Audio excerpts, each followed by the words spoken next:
भारत सरकारचे joint director आदरणीय मोदी जी साहब की सबसे पहले निवेदन करूँगा वो भी इस अवसर पे आदरणीय उनके बेटे तो बात करी लेकिन मोदी साहब ने जो सबसे आदरणीय तो सारे बच्चे ध्यान से सुनेंगे थोड़ी देर और। तो आदरणीय गुरजीत जी, ध्रुव जी, शिक्षक जी, गौरव जी, गोविंद जी और सारे प्यारे प्यारे बच्चों, तो मैं अतिथि नहीं हूँ, क्योंकि अतिथि वो होता है जो बिना अतिथि के आ जाए, तो मुझे आमंत्रित किया गया है।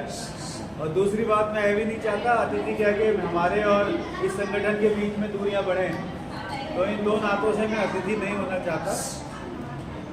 इस जगह और इस संगठन के साथ आपके मम्मियों से भी, पापा से, लोग से भी हम लोग मिलने आते रहते हैं, उन लोगों की भी मीटिंग होती है, तो सब काम करते हैं और काम करने से हमें अधिकार मिलता है। क्या मिलता है?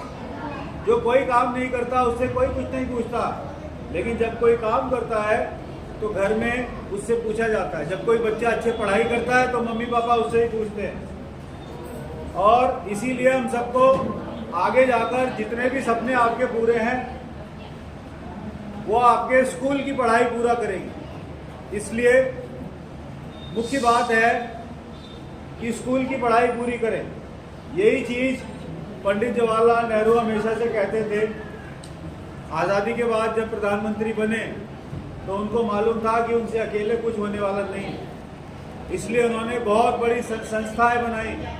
उन्होंने प्लानिंग कमीशन, योजना आयोग बनाया, फिर पंचवर्षीय योजनाएं बननी शुरू हुई, जिसके तहत भारत में बहुत बड़े बड़े काम हुए और बच्चों से वो बहुत प्यार करते थे। इसीलिए बच्चे उनको प्यार से चाचा नेहरू भी कहते हैं। और उन्होंने खुद कानून की पढ़ाई पढ़ी थी, और कानून की पढ़ाई जो है विदेश में पढ़नी पड़ती थी, क्योंकि शायद मेरे ख्याल से बाहर एट लॉ उस समय बैरिस्टर बाहर ही होते थे, और इसलिए उन्होंने कानून को समझा।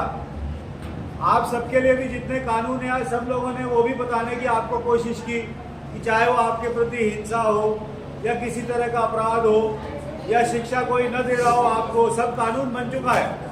इसलिए उसकी जानकारी भी हमें हो, इसलिए आपको बुलाया जाता है। हमें पता है आप बहुत छोटे, इन सब बातों को धीरे धीरे समझेंगे, लेकिन ये निरंतर अगर ये बातें आपके बीच में हम करते रहे तो आपके अंदर समझ पैदा होगी। आप लोग भी जितनी जहाँ से जो चीज़ सीखने को मिले, सीखने का प्रयास हम करें, और ये कोशिश करें कि हम देश का सबसे पहले अच्छा नागरिक बने, समाज के बहुत अच्छे सदस्य बने, बहुत अच्छे स्कूल में पढ़ने वाले बच्चे बने। ये सब अगर हम बन जाएंगे तो बाकी सारी चीज़ें हमें मिल जाएंगी। इसलिए हम अपने मम्मी पापा की बात, अपने टीचर्स की बात ध्यान से सुने, अपना काम टाइम पर करें, खेलें कूदें, ये सारी चीज़ें हमें मिलें।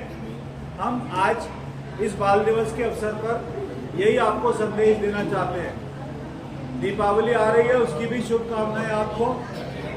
बहुत ध्यानपूर्वक दिवाली मनानी है। दिवाली का दिन पूजा प्रार्थना जरूर करनी है, और पटाखे चलाने हैं, बहुत संभाल के चलाने पड़ेंगे, क्योंकि उस दिन बहुत सारी चोट भी लगती है बच्चों को। बहुत सारी बातें जज साहब हमें कह चुके, बहुत अच्छे और सरल शब्दों में बताया उन्होंने। मैंने भी आपसे थोड़ी देर बातचीत की, और हमारे बीच आज मुख्य अतिथि आ गए हैं। उदयपुर में सबसे बड़ी जो समिति है आप ही लोगों के लिए बनी है, और उसी के दिशा निर्देश में आगे जितने काम होने हैं, आपके लिए क्या क्या किया जा रहा है, क्या क्या सोचा जा रहा है, ये समिति क्यों बनी है, इस सब के बारे में मैं चाहता हूँ आपको आसान शब्दों में बताएं। बहुत बहुत धन्यवाद, सभी को नमस्ते।